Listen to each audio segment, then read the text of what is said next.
Football ফিল্ডখন আমাৰ first ফ্ল'ৰত আছিলে কিন্তু আমাৰ এই ট্ৰেকটো আৰু এই গেলেৰীটা এই বিল্ডিংটো নহয় গেলেৰীটা আমাৰ ছেকেণ্ড ফ্ল'ৰত আছে ফুটবল খেলখন আমাৰ টোটেল 2380 মানুহে উপভোগ কৰিব পাৰিব ঠিক আছে এইখিনি আমাৰ ছেকেণ্ড ফেজৰ মেইন কাম আৰু ইয়াৰ লগত আমাৰ লাইটিং সিস্টেমটো ছেকেণ্ড ফেজত থাকিব আৰু সুইমিং পুলটো আমাৰ থাৰ্ড ফেজত নেক্সট ফেজত আহাৰ কথা আছে আমি এতিয়া অলমষ্ট চিউৰিটি পাইছোঁ যে থাৰ্ড ফেজত টেণ্ডাৰ এইখিনি কাম আহিবলগীয়া হৈ আছে বৰ্তমান এইখিনি আমাৰ ক'বলগীয়া আৰু এটা কথা টেনিছ কোৰ্ট বাস্কেটবল কোৰ্ট এইবিলাক ফাৰ্ষ্ট ফেজতে আছে ইমানখিনি এতিয়া আমি ফিল্ডলৈ মই লৈ যাব পাৰোঁ আমাৰ এখন আপোনাৰ 50 মিটাৰ আছে 25 কিমান বছৰ লাভ লাগে ইয়াত এইটো ডিপেন্ড কৰিব এতিয়া স্পৰ্টছ ডিপাৰ্টমেণ্টে ডিজাইন কৰিব আমি স্পৰ্টছ ডিপাৰ্টমেণ্টে কৰিব আমি ট্ৰেকটো এতিয়া আপোনাৰ 8টা ট্ৰেক আছে 8টা লেন 8জন খেলুৱৈ দৌৰিব পাৰিব 400 মিটাৰ ৰানিং মানে ফাৰ্ষ্ট ফেজত আপোনাৰ আছে এথলেটিক গ্ৰাউণ্ডটো আছে ফুটবল ফিল্ডখন ফুটবল ছেকেণ্ড ফেজত আপোনাৰ ট্ৰেকটো আছে হয় ফেজত সোমাই আছে আধা পাৰ্ট আপোনাৰ ছেকেণ্ড ফেজত সোমাই আছে এইটো আৰু ৰাস্তাটো বহল হ'ব 7.5 মিটাৰ আৰু ইয়াৰ লগতে আপোনাৰ সাইকেল ট্ৰেক এটা আছে 1.5 মিটাৰৰ তাৰ লগতে আৰু এটা ৰাস্তা আছে 2.4 মিটাৰ আমাৰ মানুহবিলাকে খোজ কাঢ়িব কাৰণে সুবিধা কৰি দিয়া হৈছে ফুটপাথ বুলি ক'ব পাৰি আপোনালোকৰ হয়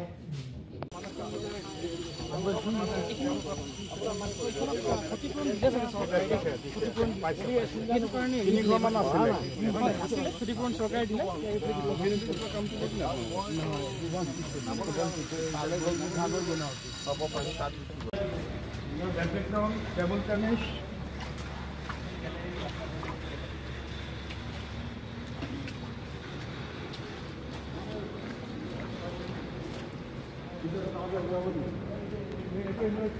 ये अपना इंडोर हो क्या हो रहा है और रहेगा इधर में जो रहेगा वो रहेगा हमारा तो बनाने जाने का है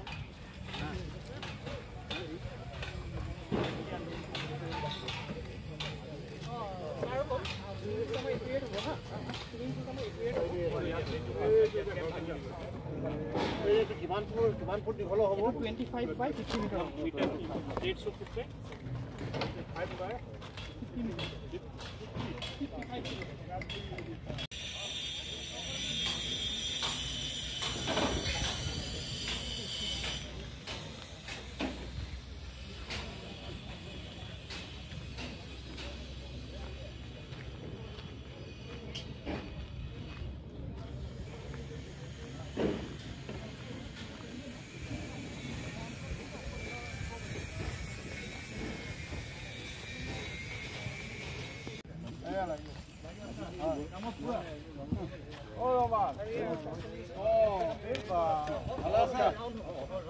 আপুনি কি কৰিছে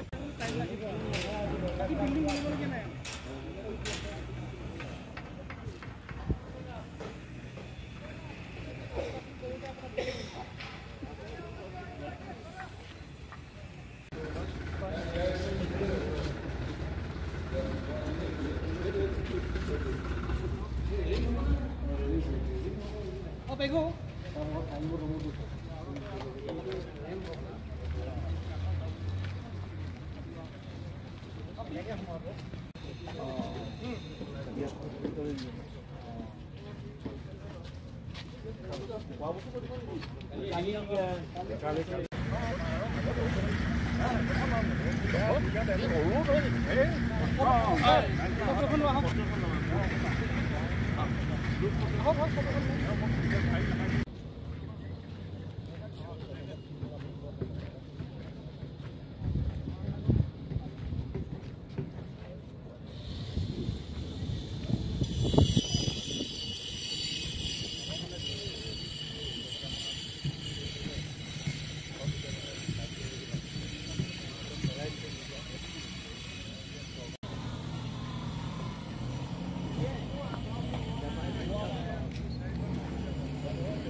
আন্দোলন কাৰ্যালয় সম্পাদক তেখেত দীপেন ৰাজখোৱা,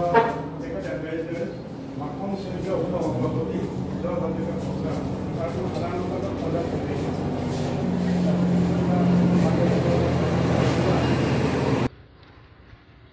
লখিমপুৰ জিলা সচেতন নাগৰিক সমাজৰ এটি প্ৰতিনিধি দলে আজি 27 ফেব্ৰুৱাৰীত দিনৰ 12:30 বজাত উত্তৰ লখিমপুৰ নগৰৰ সমীপৱৰ্তী বাইপাছৰ দাঁতিত নিৰ্মাণৰত অৱস্থাত থকা লখিমপুৰ বহিক ক্ৰীড়াংগনৰ কাম কাজৰ পৰ্যবেক্ষণ কৰে। ইতিমধ্যে প্ৰায় 119 কোটি টকা ব্যয় সাপেক্ষে লখিমপুৰ বহিক ক্ৰীড়াংগনৰ কাম দ্ৰুতগতিত চলি থকাত লখিমপুৰ জিলা সচেতন নাগৰিক সমাজে সন্তোষ প্ৰকাশ কৰিছে। আৰু আজি লখিমপুৰ জিলা সচেতন নাগৰিক সমাজে লখিমপুৰ বহিক ক্ৰীড়াংগনৰ চৌহদত প্ৰতিটো কাম কাজৰ প্ৰতিটো প্ৰকল্পৰ কাম কাজৰ নিৰীক্ষণ কৰে। ইতিমধ্যে প্ৰথম পৰ্যায়ৰ আৰু দ্বিতীয় পৰ্যায়ৰ কাম দ্ৰুতগতিত চলি আছে। বিভিন্ন ক্ৰীড়াৰ বিশেষকৈ ফুটবল, ক্ৰিকেট আৰু ইনডোৰ গেমছৰ বহিক ক্ৰীড়াংগনৰো কাম দ্ৰুতগতি চলি থকাত লখিমপুৰ জিলা সচেতন নাগৰিক সমাজে সন্তোষ প্ৰকাশ কৰিছে। আৰু আগন্তুক 2026 চনৰ এপ্ৰিল মাহৰ ভিতৰতে লখিমপুৰ বহিক ক্ৰীড়াংগনৰ কাম কাজ সম্পূৰ্ণ কৰি তোলাৰ ক্ষেত্ৰত বলিষ্ঠ উদ্যোগ ল'বলৈ অসম চৰকাৰৰ মাননীয় মুখ্যমন্ত্ৰী মহোদয়ৰ লগতে বিভাগীয় কৰ্তৃপক্ষ তথা সংশ্লিষ্ট ঠিকাদাৰ পক্ষলৈ লখিমপুৰ জিলা সচেতন নাগৰিক সমাজে